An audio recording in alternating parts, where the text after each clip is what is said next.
estamos con Pati Chapoy aquí conversando. Buenos días a todas, a todos. Estamos arrancando una nueva etapa, un nuevo proyecto. Este programa se llama Conversando. La idea es un espacio de debate ágil, de análisis de la problemática nacional y de entrevista de algunas figuras, personalidades. ¿Cómo ves, Kenji? Pues muy buenos días, muy contentos ya. Estamos aquí iniciando un nuevo proyecto. No le vaya a cambiar, por favor, y visítenos todos los lunes de 9 a 10 de la mañana. Vamos a estar hablando de distintas cosas. De política, por supuesto que sí, ¿verdad, Marlon? Vamos a estar hablando también de deportes, de cultura, de conocimientos generales, de burradas también vamos a decir muchas aquí. Espero que no tantas, Luis. Esperemos que no. Vamos a tratar de hacer un esfuerzo de comunicación creativa. Y bueno, pues esto es Conversando, es nuestra primera emisión. Lunes 17 de octubre, esperamos que sea un día que marque el inicio de una etapa importante.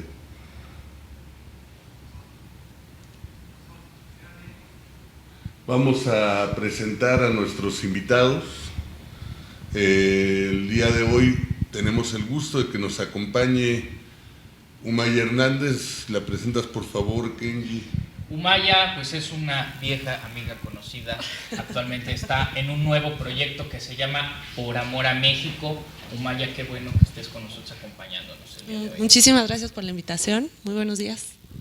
Está con nosotros también Marlon Berlanga, que es un militante histórico de la izquierda de este país, tiene muchos años, aunque no se le noten, trabajando por hacer algo por un México distinto.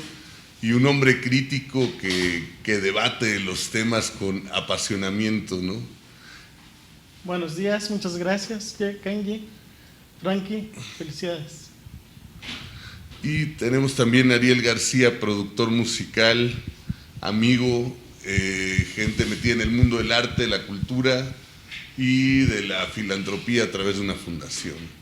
¿Qué tal? Buenos días, gracias por la invitación y el mayor de los éxitos a ambos. Esperemos que esto dure mucho tiempo más. Sí, hablando aquí en general de su programa. Vamos a darle. Pues Luis, si nos puedes explicar un poquito cómo va a estar la metodología o qué nos toca hacer ahora en esta parte del programa. Bueno, estamos tratando de hacer algo novedoso, entonces les platicamos rápido. Antes de arrancar el programa, cada uno de los aquí presentes, tanto invitados como conductores, anotamos 3 temas sin que nadie más supiera cuáles son. Estos temas al azar fueron colocados en unas bolitas, en una pecera, donde van a ser seleccionados de manera aleatoria. El tema que salga va a ser expuesto por la persona que lo propuso y después todos empezamos a comentar sobre él. La única condición es que sea un tema más o menos mediático, que esté en redes, en medios de comunicación, para que todos podamos tener una cierta base de información. Y la idea es que sea un reto a la comunicación, a la creatividad, a la información y a la agilidad mental de todos nosotros. Esperamos no resbalar mucho, ¿cómo ven? Perfecto, adelante. Buenísimo. Pues vamos a darle, si quieres, que nos haga favor alguno de nuestros invitados de sacar, por favor, Híjole, el tema me del va a primer tocar a mí. bloque de Conversando. A ver. Veamos qué dice este. Pégate. Híjole, Constitución de la Ciudad de México, más participación o menos participación para los chilangos. Este lo propuse yo, entonces… Por favor. Híjole. No, bueno, creo que primero es importante que hablemos de la Constitución de la Ciudad de México. Es un proceso de la que hay muy poca discusión pública y mi interés particular es ¿cómo podría la Constitución establecer mayores espacios de participación ciudadana para la gente que vivimos en esta ciudad, ¿no? Un poco ese es de los temas que trabajo, entonces por eso lo propuse. Yo creo que igual quizás hay que recordarle a la gente allá en casa que se hizo una reforma constitucional que lo que decía es que la Ciudad de México por primera vez va a tener una constitución. Tuvimos, como ustedes saben, una elección el pasado junio, el 8 de junio si no me equivoco, en donde se definieron 60 de los diputados constituyentes que iban a conformar la primera asamblea constituyente encargada de hacer la constitución de la Ciudad de México. Marlon, ¿cómo viste el proceso desde la Constitución, desde la propia Constitución de la Constitución? El problema está rebasado. Las formas, lo que se dispuso de cómo se iba a conformar este nuevo Congreso, este constituyente, está rebasado. Esa es una discusión que yo creo que sería vano regresar a ella. Lo importante es que se va a legislar. Yo creo que la Ciudad de México debe de ser muy puntual en toda la experiencia democrática que hemos logrado durante muchos años, en que debe de ser la Constitución de los derechos para todos y para todas. Una Constitución sumamente progresista que sea la base fundamental para que el país se transforme en su relación entre ciudadanos y gobiernos a partir del respeto de los derechos para todos y para todas. Todos los derechos que ejercemos en la Ciudad de México, ojalá se extiendan, pero además sean contagiosos para otras constituciones en otros estados de la República.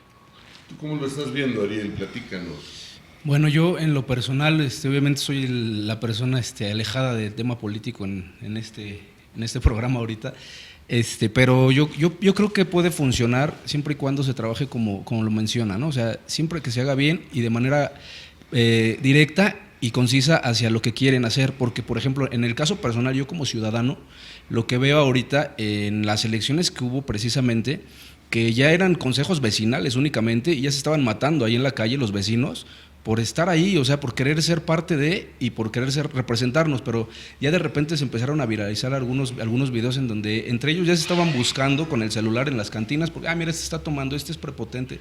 Entonces, si le empiezan a dar ese mismo tema de los famosos lords y las ladies que está de moda, y que lo siguen haciendo los mismos vecinos y no se ponen a trabajar realmente para la sociedad y para las personas, para el ciudadano, entonces no sé hacia dónde va a llegar y a lo mejor es un trabajo en vano, ¿no?, que se pudiera hacer.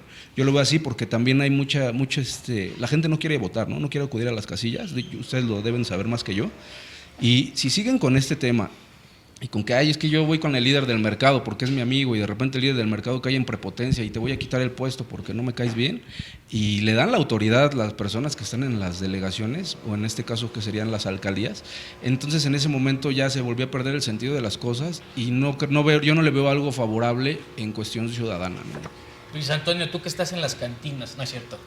¿Cómo ves el proyecto? También eso de hacer política es uno de los sitios de trabajo frecuentes. No, mira, yo creo que el reto de la nueva Constitución es grande. Primero, tenemos la ciudad con el andamiaje de derechos y de posibilidades para la gente más grande del país. Y eso no se debe perder. O sea, una primera condición para la nueva Constitución es que el piso que tenemos no se pierda, que se supere. Que todos los derechos que han sido conquistados en igualdad y en esta materia se mantengan. Lo segundo es que la Constitución genere mayores espacios de empoderamiento de la ciudadanía, que tengamos la voluntad y la capacidad de ir quitándole poder a los partidos políticos y a los actores políticos para ir poniendo el poder en manos de los ciudadanos. Y lo tercero, que es un debate interesante, que es la parte sobre los nuevos derechos que debe tener la Constitución. Y esa parte es interesante porque hay quienes dicen que hay que enumerar todos los derechos aunque sean aspiracionales. Ese es un punto de vista. Y habemos otros que decimos que enumerar derechos sin que tenga un mecanismo para exigir su cumplimiento hace que la Constitución de su arranque esté condenada a ser violada, ¿no? Entonces hay un debate interesante ahí, ¿no? Pero lo mínimo que sí tenemos que establecer es que los derechos ya ganados se sostengan y se incrementen y que haya una mayor participación ciudadana. Esto que decía Ariel, por último, ya termino, de los comités vecinales, pues es porque con todo el defecto que eso incluye, hoy los comités vecinales sí deciden sobre temas como presupuesto participativo, antes no.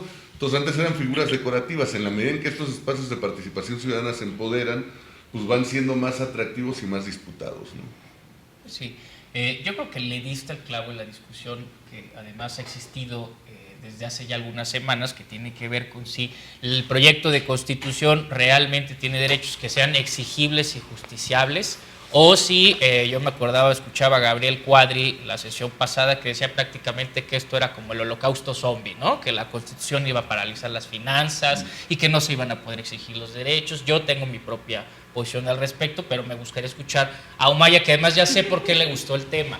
Humaya, ustedes no están para saberlo, yo para contarles, pero fue precandidata independiente. Le faltaron 2 firmas nada más para poder llegar, pero Humaya, por favor, platícanos. Pues sí, es cierto esto. Sí fui precandidata independiente, pero digamos, el tema de la Constitución no es relevante solo por mi experiencia personal, sino porque creo que ya lo han mencionado varias cosas. Existen ya herramientas de participación ciudadana en la Ciudad de México, el caso del presupuesto participativo, ¿no? El caso de las iniciativas ciudadanas, existen por supuesto los comités de vecinos y los comités ciudadanos. Yo sí creo que se necesita sí que sea una constitución aspiracional, ¿no? Pero bueno. Tenemos que ir a un corte, vamos a regresar con otro tema porque esto está muy divertido, es cierto. Pues nos seguimos viendo acá y vamos al siguiente bloque.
Bueno, que dice que siempre, ¿no?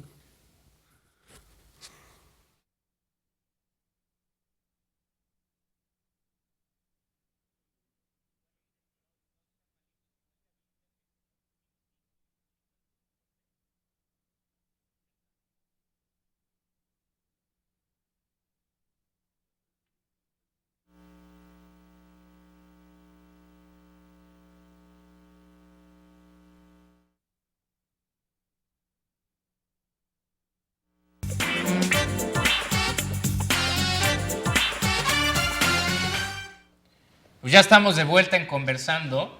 Le dejamos a la mitad la idea de Humaya sobre la Constitución de la Ciudad de México. Vamos a dejar que termine y pasamos a otro tema. Sí, perfecto.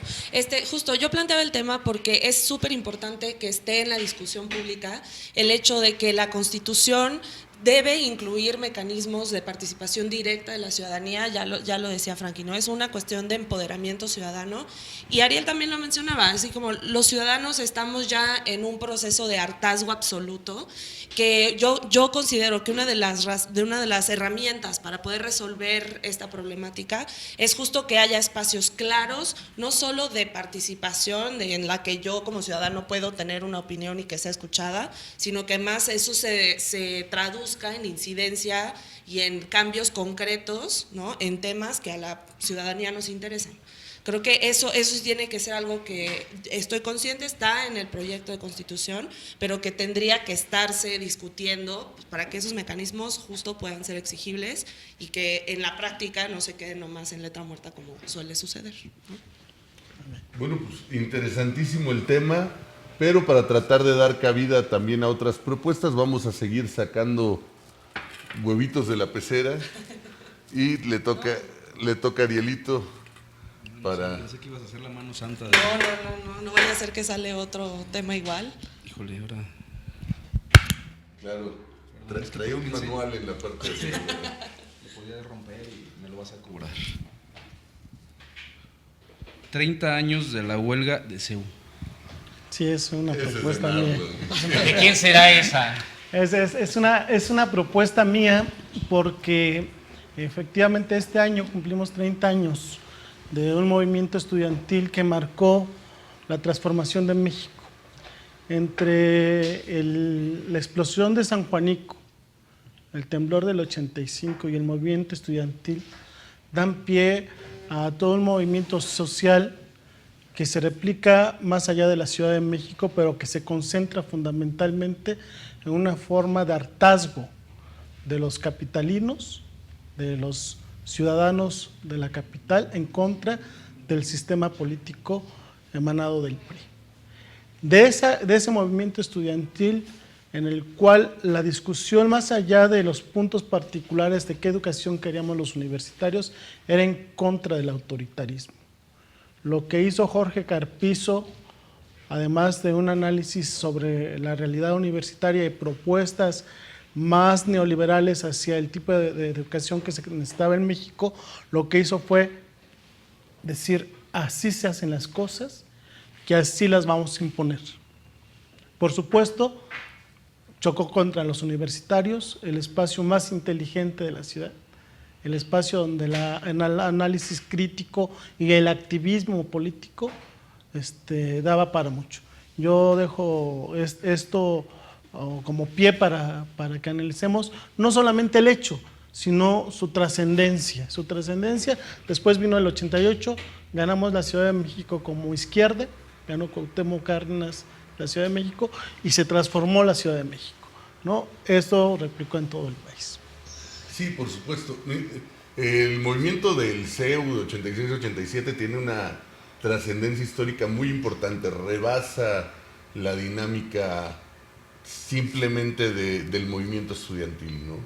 Es indudablemente heredero del movimiento del 68, tanto en la historia como en las formas, ¿no? La creación de un consejo estudiantil amplio, de decisiones en asambleas, en la exigencia de diálogo público, un triunfo del CEU que después fue difícil por los propios candados que tenía, ¿no? Pero fue la creación del Congreso Universitario donde se plasmaron ideas del tipo de universidad que se requería.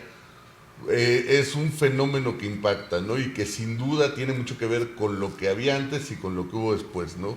Es difícil entender el CEU sin la ruptura social que significó la participación de la gente en la reconstrucción de la ciudad en el 85 después de los sismos, donde había miles y decenas de miles de estudiantes tomando conciencia de lo que era la toma real del poder en una situación de crisis y que después la reflejaron en su participación estudiantil y que después repercutió, como bien nos decía Marlon, en el tema, por ejemplo, de las elecciones del 88 y todo lo que ha venido después. No es difícil encontrar un movimiento actual que no tenga algún militante o exmilitante del CEU.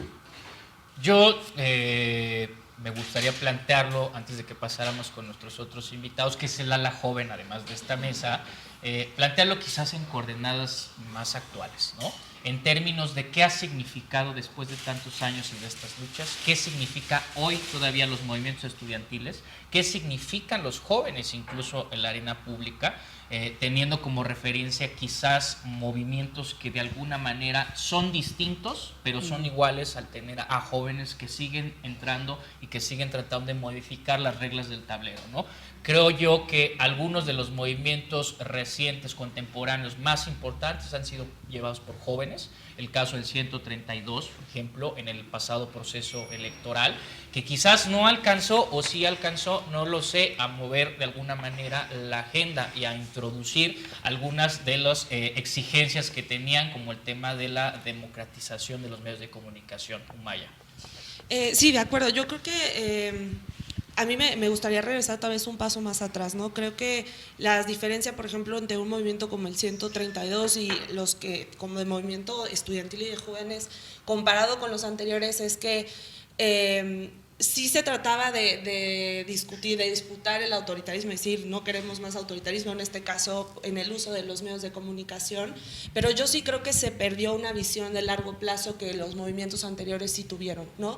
Se concentró en una coyuntura electoral que era válido y que tuvo repercusiones muy concretas en los resultados electorales, por lo menos en las ciudades, pero yo sí creo que los jóvenes tenemos que aprender de otros movimientos juveniles anteriores, en el que tenemos que casarnos con la idea de que hay que plantearnos cosas de largo plazo, ¿no? Y que utilizar la coyuntura para organizarnos es excelente, pero no nos podemos quedar solo en temas coyunturales, porque de todos modos tenemos el proceso de que los medios de comunicación pues siguen apoyando y soportando la imagen de Peña Nieto, que era justo todo digamos, el origen del 132, gana la elección y lo seguimos teniendo como el presidente, ¿no? Y ya no solo son los medios de comunicación al interior del país, sino también al exterior. Entonces, bueno, yo sí creo que el 132 aportó muchísimo, creo que los jóvenes que participaron en él, espero que hayan aprendido mucho, pero ahí faltó un poco de visión, ¿no? Sí, yo creo que sí, tiene toda la razón Umaya. Justamente ahorita por el tema que no tienen en estos momentos, yo lo veo como joven y como pues, persona de lleno en el activismo, que no hay una misión ni una visión real de las cosas, ¿no? O sea, de repente les dicen, vamos a hacer un movimiento, sí, está bien, pero no tienen bien claro qué quieren, cómo lo van a conseguir y son cosas que tienes que hacer a largo plazo. Y son cosas que si vas a hacer un movimiento de esos es para tener una resistencia real y luchar por tus ideales realmente y tener un líder real, ¿no? Porque también aquí ya cualquier persona quiere ser líder de cualquier movimiento social. Y lo vimos también en el tema, no nos vamos muy lejos, en el tema en el tema cuando fueron las reformas, que hicieron un festival preguntón ahí, que todo querían preguntar, que nada más hicieron el festival y quedó en eso, y el resultado ahí están las urnas.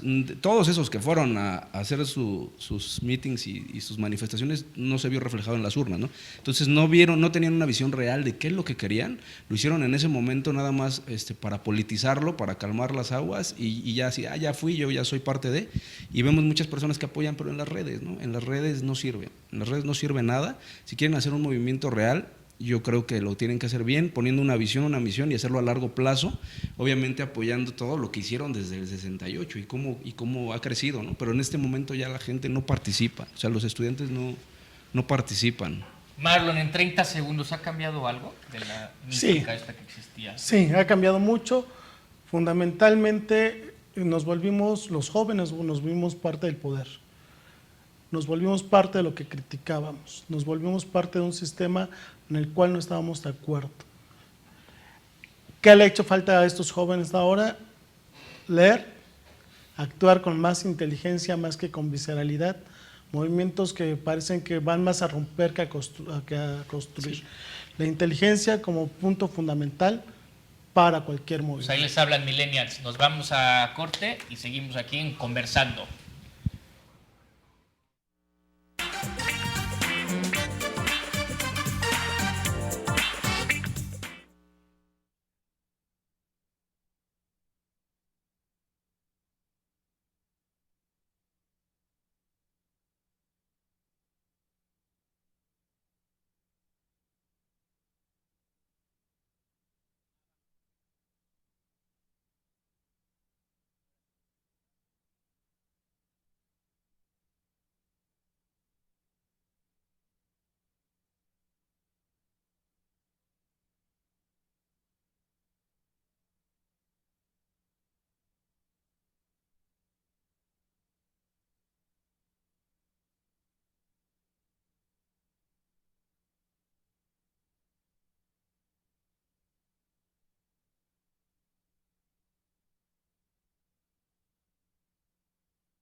Estábamos hablando de los estudiantes y Marlon se quedó a la mitad de una idea. Marlon, por favor.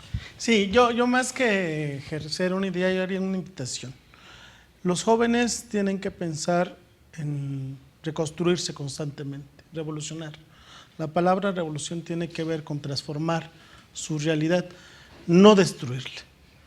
De pronto, lo último que yo tengo de sensación del movimiento universitario es, o el ejemplo del Politécnico en la Boca 5, es nos enfrentamos contra el poder sin idea de para qué. Claro. Solamente con la idea de ser contestatarios. Hay que construir, ¿no? Hay que ser revolucionarios, hay que ser contestatarios, hay que tener ideas.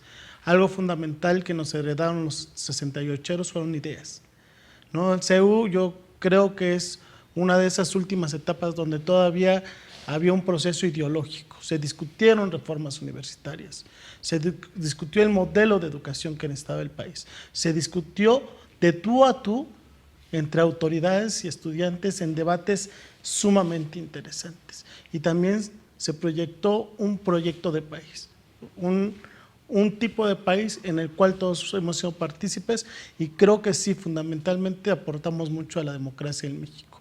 Imperfecta, porque la democracia no es algo acabado, es algo que se va construyendo día a día y que somos responsables todos nosotros de que esa democracia tenga un buen cauce, a pesar de los pesares, ¿no? Pues bien, seguimos en Peloteando. Vamos a sacar.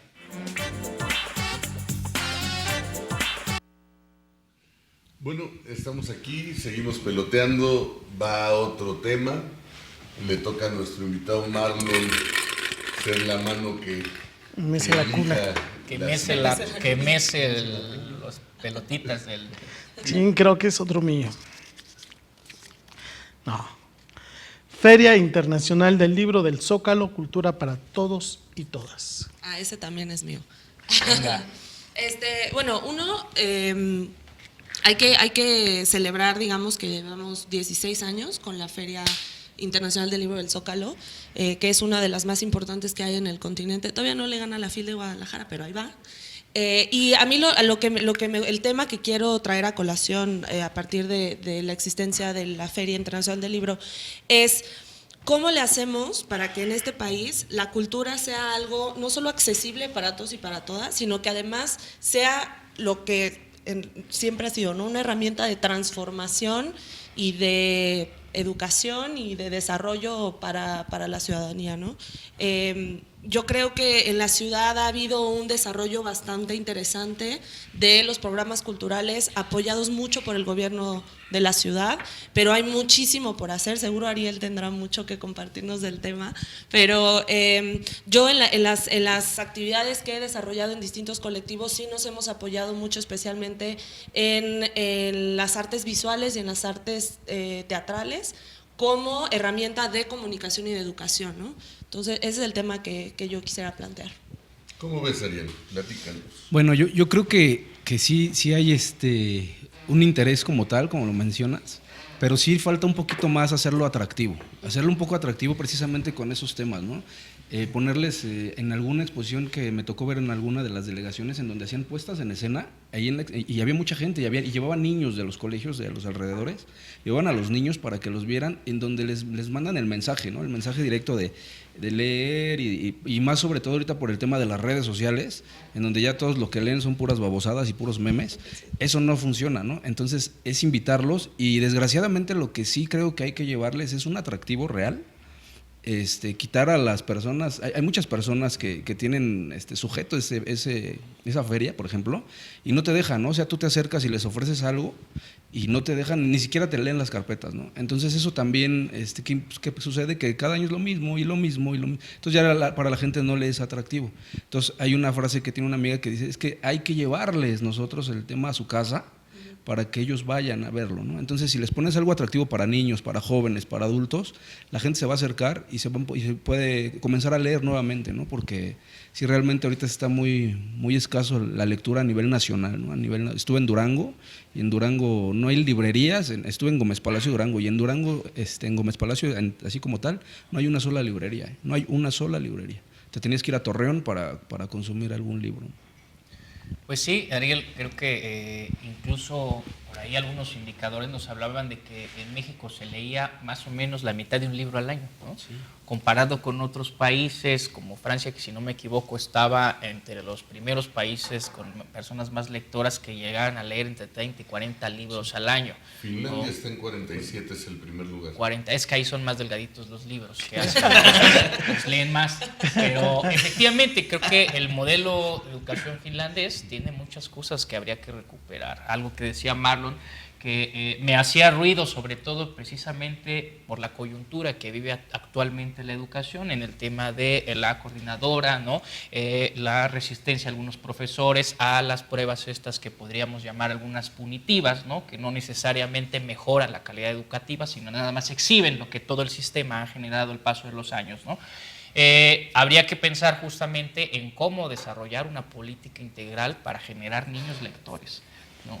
¿Cómo logramos que estas personas, porque a lo mejor los mexicanos sí leemos, pero leemos el libro vaquero, ¿no? Leemos cosas que no necesariamente, leemos el TV Notas o estas cosas, habría que pensar justamente cómo las personas se apropian de los libros para hacerlas, lo que decía Umaya, un instrumento, ¿no? Un instrumento para vivir, un instrumento quizás para ser más felices, un instrumento incluso para ser conscientes de la realidad que vivimos y cómo podemos transformarla.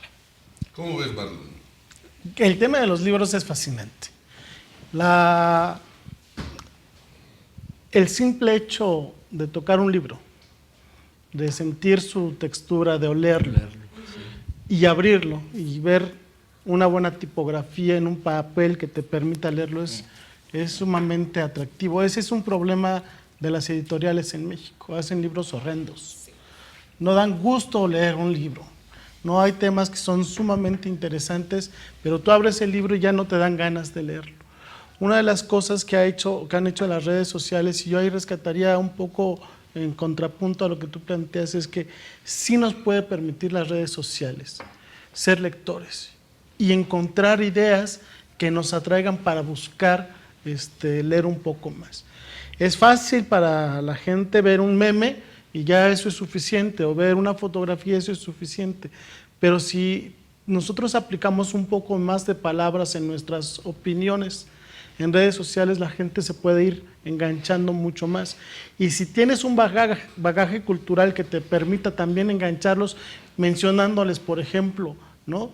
Que es muy fácil leer Aura de Carlos Fuentes, y que eso contaría como un libro completo, aunque no tenga 600 páginas, entonces tu nivel de interés por la lectura avanzaría.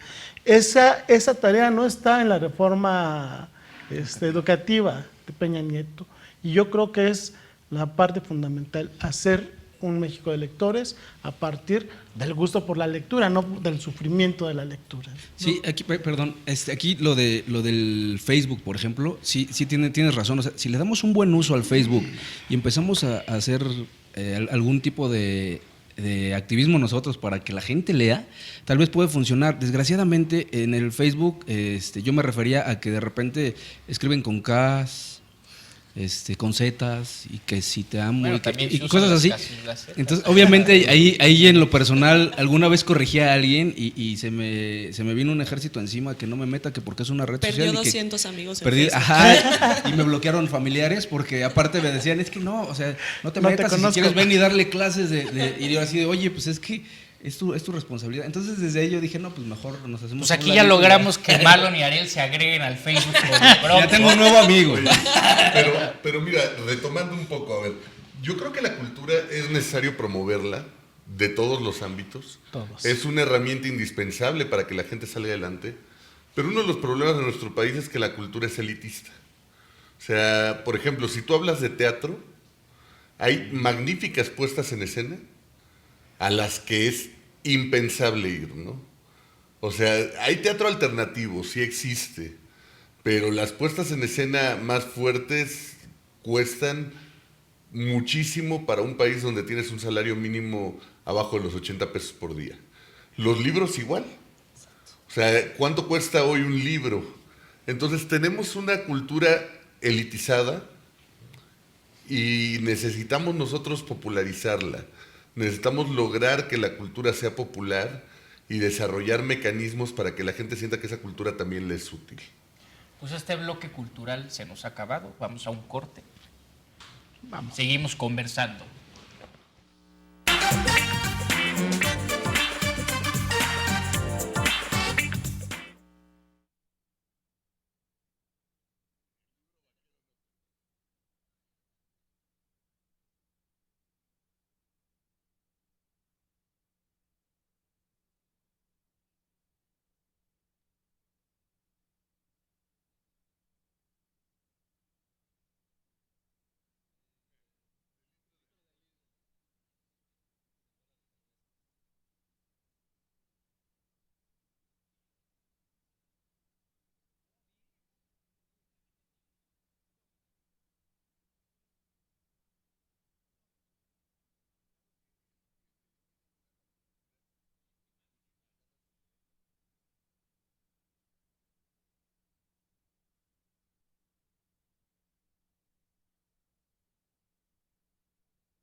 Pues estábamos platicando aquí en Conversando sobre la política de lectores, particularmente Humaya nos hacía hincapié en la Feria Internacional del Libro aquí en la Ciudad de México. Para concluir este tema, Humaya. Sí, mira, yo creo que la feria es un ejemplo muy claro de cómo a través de la lectura puede ser una puerta para la cultura en general, ¿no? No solo la literatura, la poesía, sino también el arte dramático, el arte, ¿no? Las artes plásticas, etcétera. Pero Frankie justo tocaba ahorita, antes de irnos a corte, un tema que es básico, es la accesibilidad a la oferta cultural en el país. O sea, estás hablando de que no es posible que tengas que pagar más de 200 pesos para ver una obra de teatro, que los libros cuestan lo que cuestan y que cuando encontramos ediciones más baratas, lo que decías, ¿no? O sea, son feas y no son disfrutables. Para una persona que no es lectora, que desde chiquito no tiene esta práctica de la lectura, hay que ganarlos mucho en cuestiones visuales, que sean temas interesantes, que sea algo que no le cueste, ¿no? O que le cueste poco, pero además hay que hacerlo disfrutable. O sea, ese es el tema de la cultura. La cultura hay que apropiársela, hay que disfrutarla, hay que desarrollarla. Y en México sí nos falta mucho, somos el país en Latinoamérica que lee menos. Nos gana por muchísimo Argentina, por ejemplo, y ahí sí yo creo que la clave ha sido que en Argentina la cultura se ha vuelto muchísimo más accesible, no solo en cuestiones de precios, sino en los puntos de distribución que hay, ¿no? de la oferta cultural. Yo creo que ahí lo dejaría. Pues vamos a seguir peloteando. Haciendo disfrutable la cultura. Exacto. Vamos a seguir peloteando.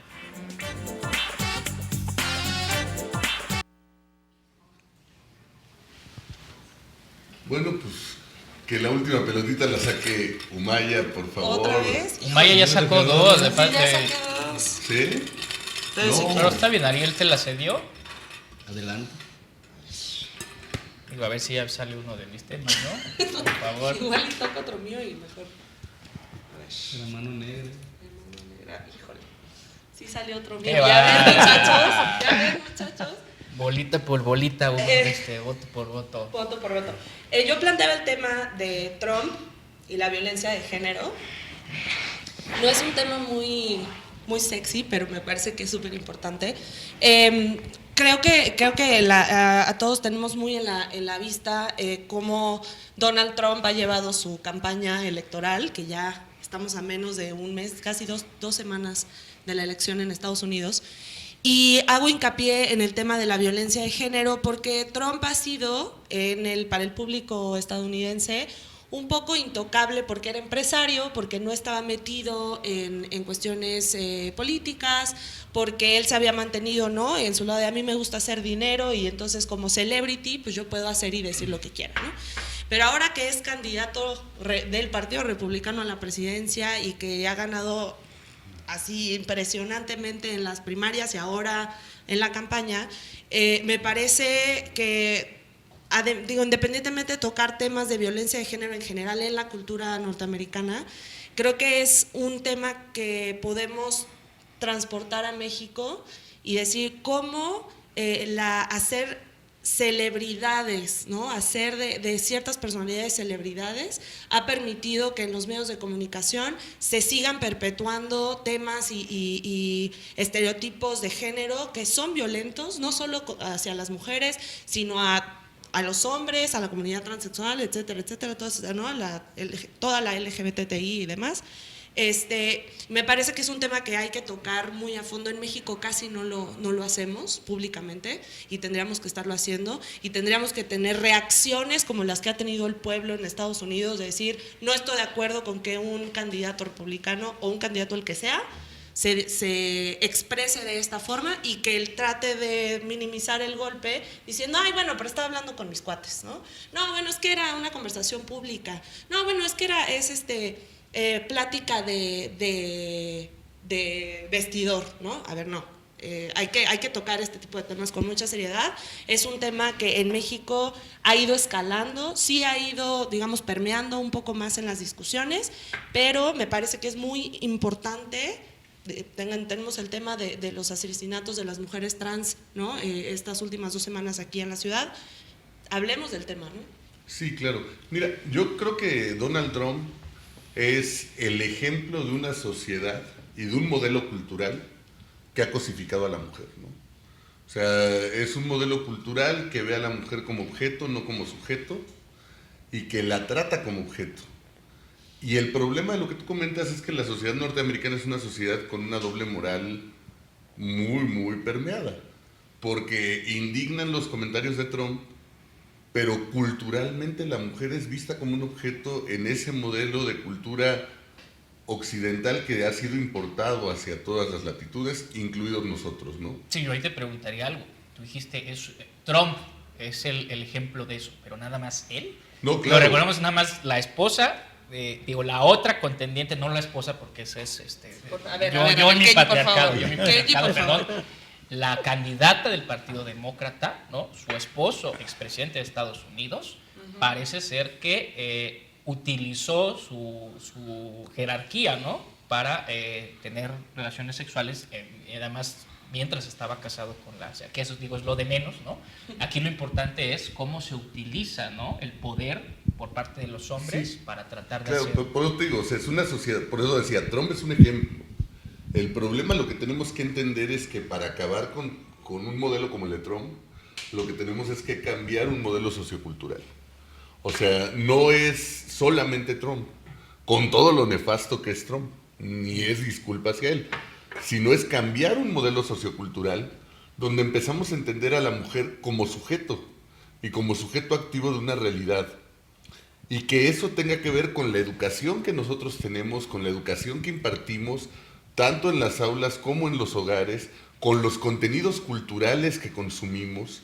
O sea, no es casual que Trump fuera el dueño del concepto Miss Universo, ¿no?, que es un ejemplo de cómo se cosifica a la mujer, ¿no? Por supuesto. Entonces, eso no es casual, pues, o sea, ¿qué te puedes esperar en todo su contexto de alguien que además en alguna ocasión previamente se le hizo gracioso decir que se le antojaba sexualmente a su hija, ¿no? O sea, comentarios que ha hecho Trump a lo largo de su historia, pues esto no es nuevo en él.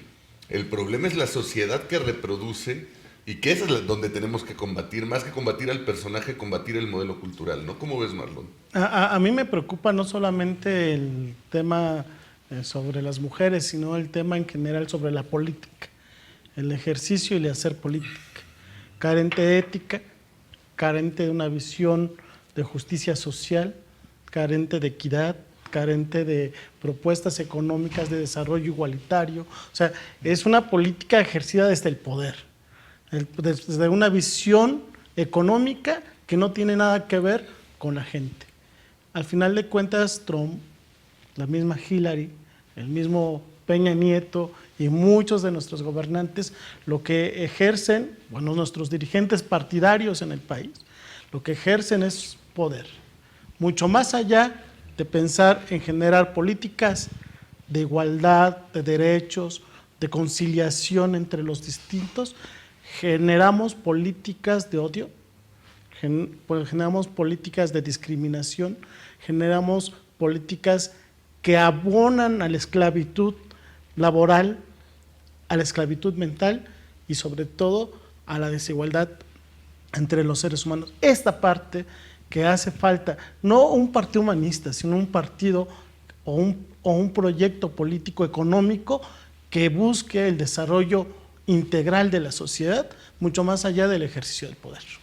Una pequeña nota al pie de un evento que me pareció extraordinario en la discusión de mi Facebook, donde sí también hay gatitos, pero también de repente hay discusión de estos temas. Estuvo Pepe Mujica aquí en México, claro, ¿no? Claro. Expresidente de Uruguay, el presidente más pobre del mundo, traía su Volkswagen, ¿no? Y él dijo aquí que me parece que le preguntaron sobre las acciones afirmativas, ¿no? Ya ve que estamos construyendo acá en México el tema de la paridad, al acceso del poder, ¿no? La participación política. Y él decía que a las mujeres no se les debería de regalar nada porque se les estaba menospreciando con eso, ¿no? Y yo veía la discusión. Con lo la que verdad, estoy completamente de acuerdo. me parecía interesante. Yo no estoy tan de acuerdo. Y tenía ahí una amiga, la Ale Sosita, que le mando saludos también, que le decía a uno de mis otros amigos, dice, pues sí, es que él está hablando de, qué chistoso que hable de la incapacidad de algunas mujeres para ejercer la política porque las utilizan como Juanita, ¿no? Pero nunca se está hablando de los hombres que también llegan al poder y que son igual de Por incompetentes supuesto. e ineptos, ¿no? Por Dice, supuesto. y mientras no modifiquemos ese grupito de machirrines, así le puso la cito textual, que están definiendo quiénes llegan a los cargos, dejemos las acciones afirmativas para que esas mujeres, sean buenas o no sean tan buenas, lleguen a esos espacios y traten de alguna manera de desintegrar esa cúpula que sigue hoy eligiendo quiénes son y quiénes no son. Perdón, nada más, muy rapidito. Yo sí estoy de acuerdo y estuve muy de acuerdo en que las mujeres tuvieran cuotas y que accedieran al poder porque no estábamos acostumbrados a ellos. Pero si estas cuotas se quedan, no sirvió de nada. Al final de cuentas es un proceso de integración, claro, no de imposición. Correcto. Habemos quienes nunca llegaremos a cargos públicos porque no somos parte de una cuota. Simplemente las cuotas sirven para generar una educación de acceso para todos al poder, de acceso a las decisiones, de acceso a las propuestas, pero no debe de ser la única forma de acceso para nadie. Vamos a cerrar ya la parte del peloteo. Les agradecemos a nuestros invitados, nos fue rapidísimo, pero ya vamos a cortar este último bloque para, regresando, tener la entrevista con Marco Rascón, que ya está por acá con nosotros. No le cambie, seguimos conversando.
Pues seguimos aquí en Conversando, un nuevo proyecto que estamos iniciando, y para la etapa final vamos a tener todos los lunes una entrevista.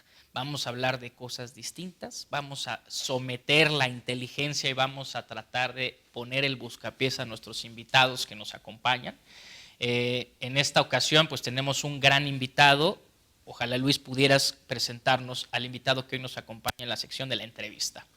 Claro que sí, mi querido Kenji, pues tenemos con nosotros a un figurón al que admiro, quiero y respeto, Marco Rascón, un hombre fundamental, de esos hombres que a lo mejor no son tan mediáticos, pero que han sido muy trascendentes en la transformación de nuestro país, que ha pasado por procesos desde la lucha de los 70s, la reconstrucción de la ciudad en el 85 fue una figura clave, el movimiento por la democratización en el 88, posteriormente ha tenido una participación importante en diferentes procesos, aparte de ser un hombre afecto a la cocina y aparte de ser hoy candidato independiente al gobierno de la Ciudad de México. Estamos aquí con Marco. ¿Cómo estás, Marco? Gracias por la invitación y estar con ustedes en este espacio, y al mismo tiempo felicidades también por, bueno, pues el inicio de todo este espacio, que creo que es muy importante. Hoy reflexionar, debatir, platicar, creo que son de las tareas fundamentales con las cuales se construye precisamente conceptos para poder hacer una práctica política coherente, tanto desde el punto de vista político, pero también de los ciudadanos, ¿no? que reclaman constantemente espacios. ¿Con qué ingredientes se tiene que cocinar el próximo gobierno de la Ciudad de México? Yo creo que con coherencia, con memoria, unas cucharaditas de programa, bueno, más bien unas cucharadotas de programa. Creo que tiene que ser el condimento casi esencial, y sobre todo tener con ello tener una visión de futuro.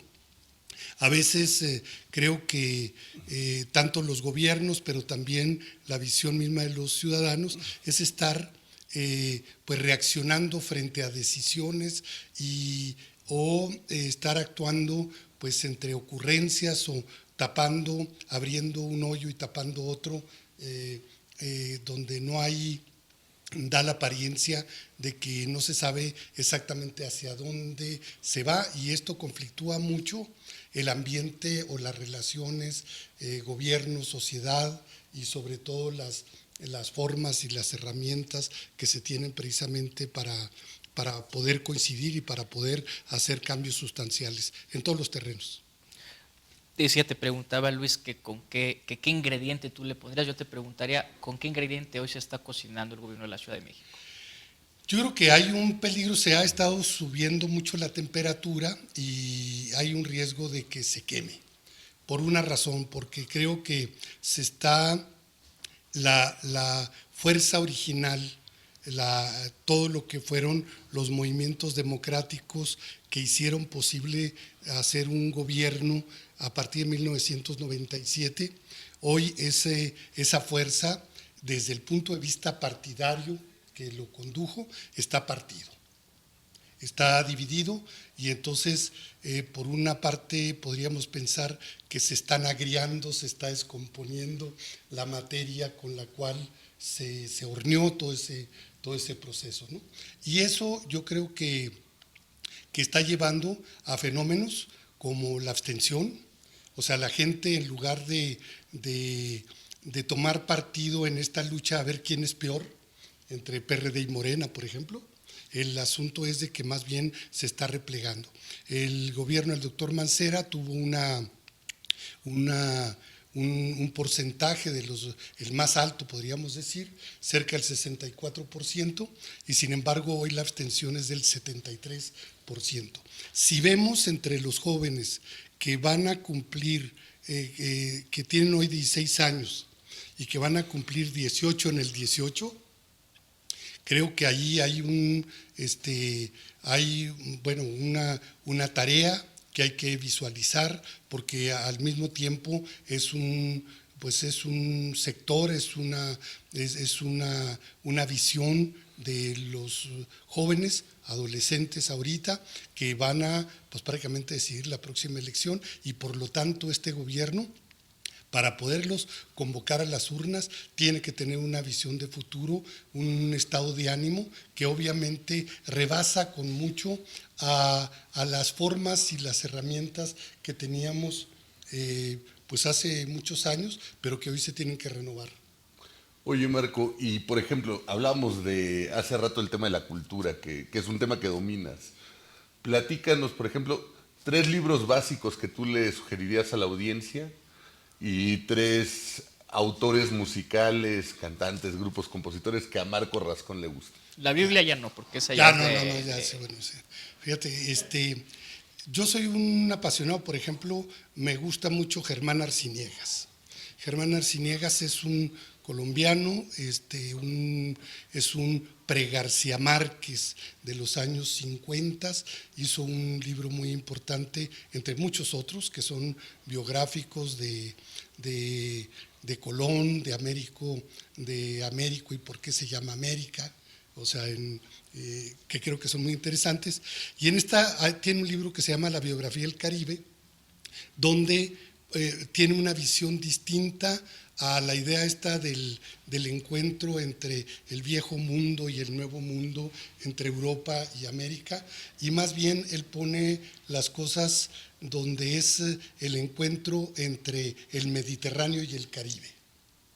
Es decir, todo lo que sucedió en 300 años en el choque cultural entre el Caribe y el Mediterráneo. El Mediterráneo era el Internet de la época. Es decir, ahí estaba la información, estaba la ciencia, estaban los cambios, y por lo tanto lo que era el Caribe pues era también la fuerza vital de lo que era la entrada a un continente ignoto, y que daba mucho, donde aparecieron los luteranos, aparecieron las nuevas religiones, apareció toda la población africana, los colonialistas, es una mezcla de una cantidad. Oye, Marco, reapareció el EZLN hace unos días. ¿Qué opinas? Yo sé que tú trataste de ser precandidato a la Asamblea Constituyente, sí, y ahora Luis ya te estaba destapando. Estamos a 1 minuto. En 1 minuto, cuéntanos. Bienvenidos al presente y sobre todo para marcar el futuro. Yo no estoy de acuerdo en que ya hay o existe un candidato único que será por traición o será porque él mismo se designe, pero yo creo que la aparición y las propuestas, y sobre todo una propuesta que pueda ser representativo de todos los pueblos originarios, creo que es sumamente saludable a la democracia, y yo creo que los tiempos nos van a dar la posibilidad de reflexionar y profundizar en la importancia de esta iniciativa. Perfecto. Pues nos comieron los tiempos, estamos arrancando apenas el día de hoy, entonces… Dije nada más un título. Sí. Estoy leyendo Spinoza, y uno que creo que hay que leer en estos tiempos, particularmente Alfonso Reyes. Creo que es uno de los autores muy importantes para la literatura y sobre todo el simiente de nuestra alma nacional. Para andar averiguando el alma nacional, Alfonso Reyes, y que es muy importante en esta búsqueda de la identidad, que tiene que ser transversal y entrar a lo que es el discurso político, el pensamiento político y lo que es la idea de poder construir el futuro. Pues tenemos que volver a invitar a Marco Rascón aquí a estar con nosotros. Ahora el peloteando, que venga. Nos están comiendo los tiempos. Le pido a los invitados que pasen a despedir el programa. Bueno. Nuestro primer programa. También al equipo de producción que quiera acompañarnos. No, pues y bueno, concluimos esta parte, este primer programa de Conversando. Quiero agradecerle a todos y a todas por esta nueva etapa, ¿no? Y esperamos que sea el primero de muchos. Muchas gracias y vamos a seguir conversando. Nos vemos el próximo lunes a las 9. Gracias a todos. Hoy iniciamos Somos Hartos, Estamos Hartos.